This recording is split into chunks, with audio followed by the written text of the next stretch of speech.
So today, what would you like to get out of today? Like, what's your goal?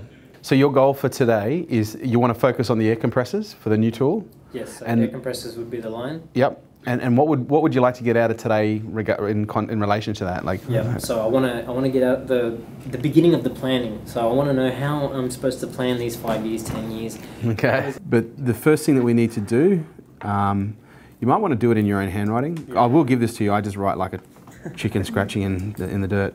Is we need to go through and reverse engineer the numbers. Yep. So we need to know. Do you know what I mean by reverse engineering the numbers?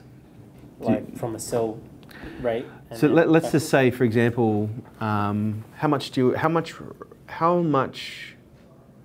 profit would you like the business to make in the first 12 months? On a product or the business as a whole? Just the business. We'll talk the business. How much profit, roughly? At least to cover our salaries. So about 200. Well, that's not profit then, because that would go to salary. Whatever's left over would be profit. Profit for the business. Anywhere between 20–30%. Of what? See, this is yeah, no, it's good. We got to find out. Well, okay, what's that number that we're aiming for? Like, are we aiming for 100,000 net? Are we aiming for 200,000 net? So let's say realistically, let's say maybe first year. Because the first year you can come out by paying yourselves a small wage and still come out with 150 grand. You're doing fucking great. Okay, most people go, oh, that's terrible, but no, that's fucking amazing. If you can come out at the end of 12 months, pay 2 wages and have 150 grand net, you're in the 98. You're in the 3–4%.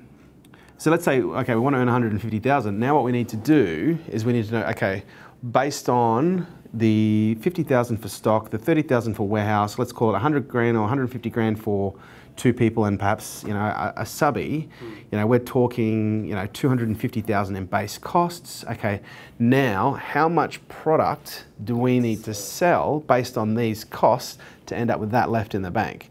And you might come back and go, well, we need to sell, and I'm going to exaggerate here, 3 a month. And you might go, oh, fuck, that's easy. But the numbers might come back and says we need to sell 3,000 a month. And you might go, oh, fuck, that's just impossible in a market like Australia. Yeah. But that's, where we start to go, right, okay, well, based on $150,000 net, we're going to have to sell, let's call it, how much do these retail for? The range? I know there's a 27. There's all kinds. So what's the average? The average would be around 300 and something. $300 and something dollars? Yeah. And what does it retail for? You mean? What will the market pay for it? What will you pay for it? For that product? The most common one at this point that I've seen is the direct drive model. Yep. The direct drive model for us will cost us about $90. Yep. This cell is about $220 to $280. So that's a good markup. Yeah, there's a good markup. There's about 100% for us. Yep. And almost 100% for a retailer, for example. Okay, let's not factor retailer because you're not going to share in their profits. No. You're going to sell it to the retailer. Yep.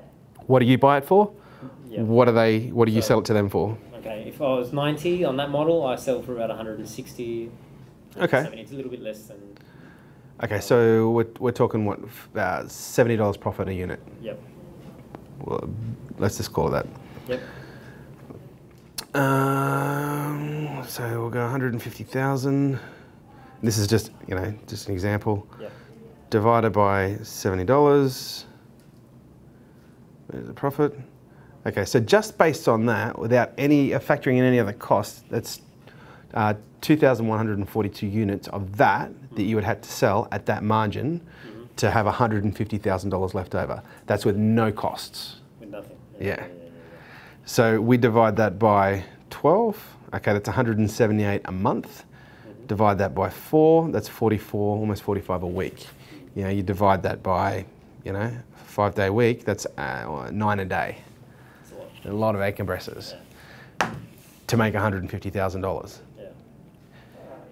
So I guess this is a good. And again, I would encourage you to play with those numbers to find out where it's going to work. Yeah. But this might be the most important thing that you do. So the reverse engineering. Yeah. Just so you know, okay, in order for me to earn this, how many units do I have to sell? Yeah, yeah. Because if we're selling 20, let's call it 2,000 2,100 units here to make $150,000 without factoring any of those costs, which those costs would wipe that out first year. If we were to sell, even if we sold 2,200 units first year, we would still be at a loss of about $100,000. And so this calculation though, do you always base it on like that one model? Oh, this is just rough. Like this is all I'm trying to do is give you an idea of how you reverse engineer the numbers. Yeah. You can go and look at all the different models. All you need to do is work out, look, ideally you want to work out what is going to be on average the margin that I'll earn on each product out of this range. There's 27 in the range, I'm going to carry 5. Yeah. Of those 5, the average profit will be X. Because you could break it down further and say, well, profit's good on this one, I've got to sell 50 of this one, or 1,000 of this one, 500. That's what I mean, the breakdown. Look, you could do it that way. Yeah, I'm just not a numbers guy. Like that to me is just getting into more details. It's just like, what's the average? Break it down. Will it work? So, for example, if you said 9 per day, Yeah, that's a lot. that's a lot. That's So how it's more than one an hour. would be the right number to be? Every day. Yeah, every day. That's right. Yeah.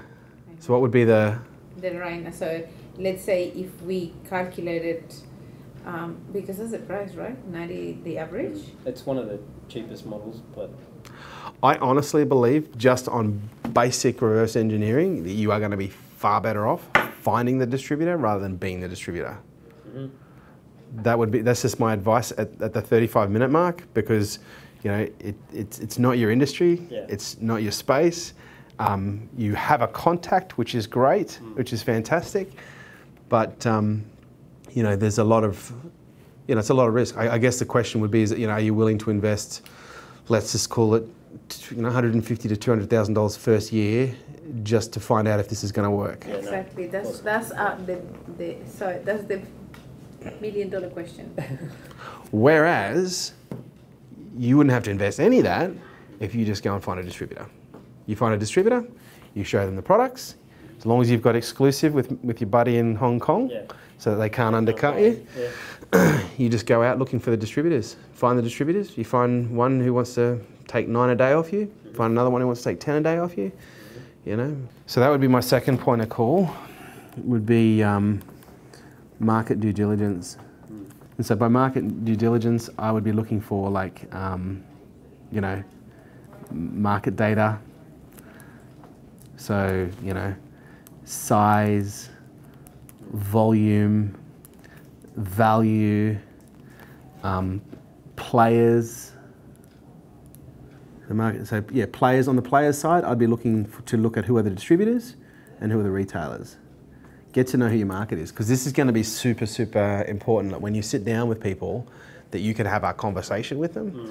The best story that I have to relate to this is when I first started consulting back in '99, I sat down, I was like, who am I going to target? And I opened the fucking yellow pages and accountants, I'll target accountants. I don't know if I told this story, so I apologize if you're hearing it for the second time. No. And for my first 3 weeks, I just had doors, 2 weeks slammed in my face. I'd go and pitch to accountants, and the accountants would say, well, what do you know about the accounting industry? And I was like, well, nothing. And they're like, well, how can you help me? And thanks, but no thanks. And 2.5 weeks of accountants firstly, but accountants saying no. It was really tough. And then one day I sat down with this accountant, and I won't bore you with the details, but I used to send out these frames that would be like this. It would be a front page picture. It would be a headline that says, Kerwin Ray, Outstanding Accountant of the Year. Johnny Howard, or at the time it was John Howard, awards Kerwin Australian of the Year award. And it was this full-blown article. I put it in a picture frame and I'd wrap it up and I'd send it to the managing partners of different firms.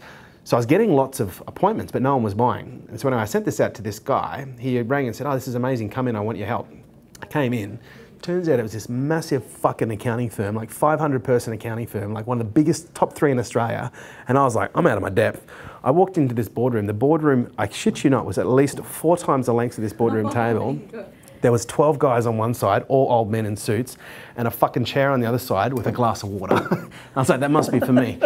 So I sat down in front of these guys, and within 5 minutes, these guys said, what do you know about accounting? And I was like, guys, and they said, how long have you been consulting? I was like, 2 weeks. And they're like, why do you want to help accountants? Why are you targeting accountants? I said, because I said, look, I think accountants are the most undersold and undermarket, undervalued professions in Australia. And they're like, really?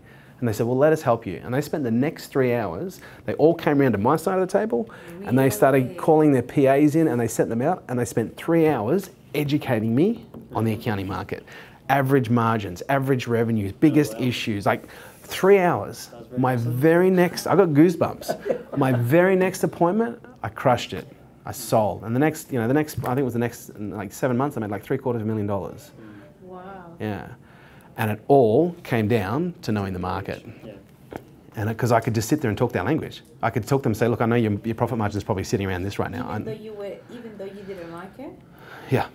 Well, I liked what I was doing. I just didn't like accountants necessarily, if that makes sense. It's not that I didn't like accountants, that's a bit rough. It was just, I didn't know the market. I went from not knowing the market and I couldn't speak the language to knowing the market, and as soon as I could speak the language of the market, they fucking loved me and they couldn't get enough. But before I knew the language of the market, I was getting, I'm sorry, I don't understand. What are you saying? Like, they just didn't want to know me.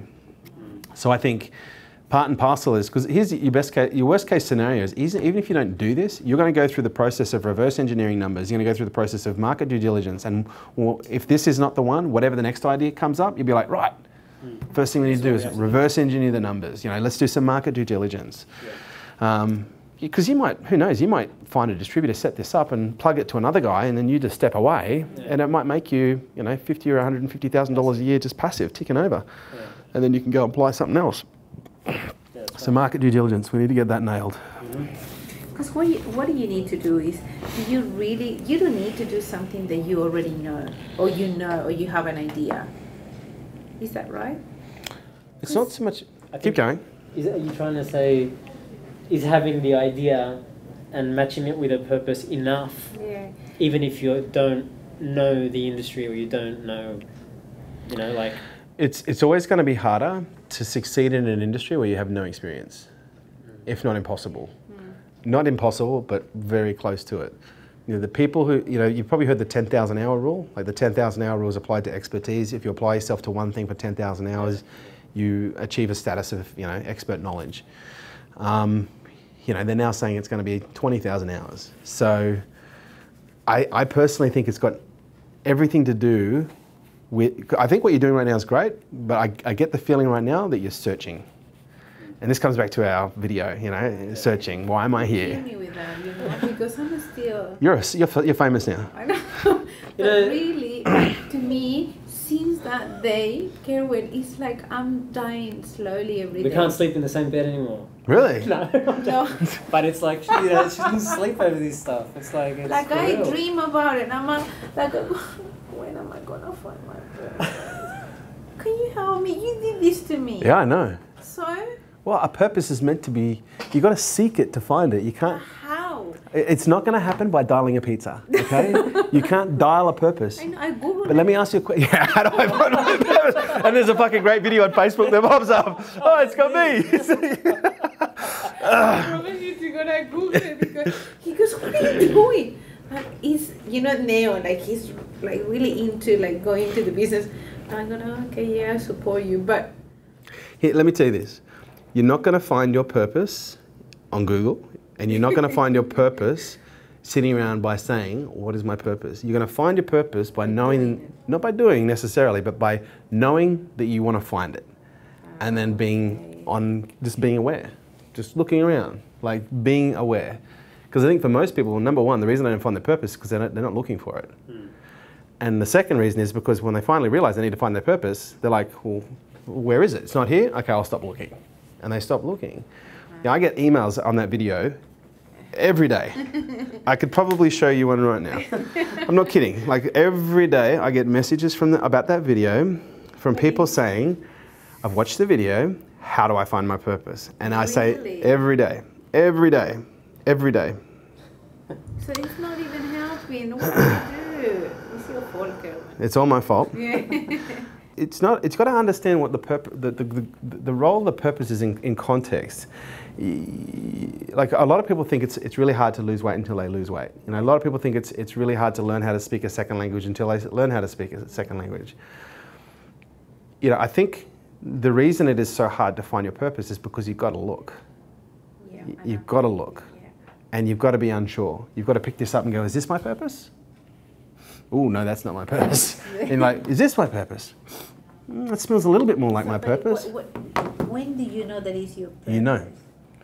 It's like love. You just know. But no one can tell one you. second, purpose, when you said, is because I love doing it, or I like this iPad and this is my purpose? No. Well, a purpose can't be an inanimate object. A purpose is almost like... A passion? Well, to me, I'm a bit more scientific. A purpose is a function. It's like, what is the function of your existence? It's a function. It's a function. Why do you exist? What is it? What is the function? Like, we don't have any ants, but if we have an ant crawling across here, like every little being has a function. Like they have, you know, he has to go out, find food, bring it back, you know, put it in the nest, you know, repair the wall where it's broken, but he just knows that's his purpose. He just keeps doing it, and he'll do it to the day he dies, because that's what his purpose is. I think you add the human element to it, you add complexity, because we have this, you know, we have this frontal lobe that allows us to critically think and compare and analyze and go, well, is this my purpose, or is that my purpose? This feels really good, but man, that looks amazing, you know? Yeah, but once you find it, because then based on what you're saying, then I would say, look, I'm a very friendly person. I like to talk, I like to, you know, helping them and talk, and I got so many friends, and everybody even say after that video, I know what your purpose is, and everybody come back to the same thing. I go, really, do you think that's my purpose? Yeah, you love helping people, you're like the, but then okay, but I'm not When a do you feel, psychologist. No, I'm not a psychologist. But you But can it's still talk in helping. front of people. I'm pretty sure you're doing a good job. But it's different. Like you got that. You got. Why is that like different? you. Why is that different? I don't see myself doing what you're doing, for example. Going back 17 years ago, I didn't see myself doing what I'm doing right now. Yeah, but you got it. You got it. No, I got here because I found it. And it didn't come straight away. Like I feel lucky that I found it at a young enough age to still have enough life left in my body to pursue it. You know, most people don't discover their purpose. Most people, firstly, they never discover their purpose. And if they do, sometimes they discover it and it's too late. Like they've already lived their life. They've got no money, energy, you know, time left. I think you're making, the more painful you make this, the harder it's going to be for you to find. It's like anything. Let go, enjoy the process. It's actually a really enjoyable process when you stop Searching. when you stop trying so hard. Trying so hard. Because you think it should happen faster than what it is. It's like everyone wants a microwave purpose. 60 seconds, bing, here it is, you know. It's not going to happen that way. But I promise you, it will be the greatest discovery of your life once you get there. But anything great is going to take you time. And what's interesting, and this is what I've found now helping, you know, probably thousands of people find their purpose, is most people discover their purpose in the pursuit of finding it. You know, so I want to find my purpose, and then they go pursuing their purpose, and other things pop up, and before they know it, the very thing that they're looking for shows up. And sometimes it's right in front of them. Like my purpose was right in front of me the whole time. I just was like you, but I just like helping people. I just like talking to people. You know, and 17 years ago, I couldn't even talk to more than 2 people without like blushing and my tongue swelling up and getting all embarrassed. Having like like selling something or having some sort of. You always thought that you would be that, like you'd be helping people by talking? No, I didn't know that until I was like 30. Like, but what was interesting, it wasn't until my late 20s, early 30s, I sold the business. I had enough money to do nothing for 2 years, right? I didn't have to do anything. And at the end of the 2 years, I basically spent all my free cash. And I had no money left in my free cash. I had only assets, and I didn't want to liquidate my assets. And I was like, oh, fuck, what am I going to do? And I thought, okay, what do I love? What do I think about? What do I talk about? What do I read about? I just love people. Okay, but you've been in the people business before. You're sure you want to go back there again? Well, no, I'm not, but I do love working with people. All right, let's go work with some people and see how it pans out. Started doing this. Oh, I actually really don't like coaching. Coaching, oh. There's so many coaches. Oh my God, there's so many coaches, and I have to remember what they told me last week, and oh fuck, chances are they won't do what I asked them to do, and I was like, fucking hell, this is not what I want to do. And so, through the process of, nope, that's not it. Nope, that's not it. Like I found I liked helping people. Didn't know exactly what. I know I liked coaching, but then I did coaching. Wasn't going to be coaching. I liked consulting. I did consulting. Wasn't going to be consulting. I tasted lots of things, and it wasn't until, you know, it's probably only really been in the last 3 years that I've actually felt comfortable in my purpose. You know, there was a very long time where I had a purpose, but I didn't feel comfortable in it because it was like, I know this is what I'm here to do, but I don't feel like I'm doing it at the highest level, if that makes sense. Yeah. I can find Well, with that attitude, you might. It's not about hopefully, it's about just let go. Yeah, no. You know, let go and just, you'll be amazed at what comes to you when you're not looking for it. True. I think I've been putting so much pressure. And plus, Yeah. you know what it is? I think it's also the business thing and the things that you're doing that is not making you happy, I guess. You know what I mean? Like, you know, you putting so much pressure. But yeah, with this business idea, I just thought, okay, maybe that would be. But to be honest with you, it's something that I'm supporting David as in what he really wants to do. It's great. I think that's, you know, and I don't want to sound like I'm putting into stereotypes, but I think that's the goal of a great relationship, is to support one another regardless, you know, and to give each other the runway to discover whatever they're meant to discover. All right, let's find a few more action items from this. Yeah, I'd still do a costing breakdown. So with the costing breakdown, what I'd love to see you guys do is really get some hard numbers on, okay, if we're going to need $50,000 worth of stock, you know, exactly how much is it out of pocket, what are going to be the terms for credit, you know, customs, duty. Yeah, I'd be thinking vehicle, employees, a costing breakdown. Let's look at product, logistics, vehicle, people, and miscellaneous. There's one other thing I'm going to put in here, and I'm going to put this towards the end, because you might get through a few of these and realize this isn't what you want to do, or you might get through a few of these and go, we're going all in.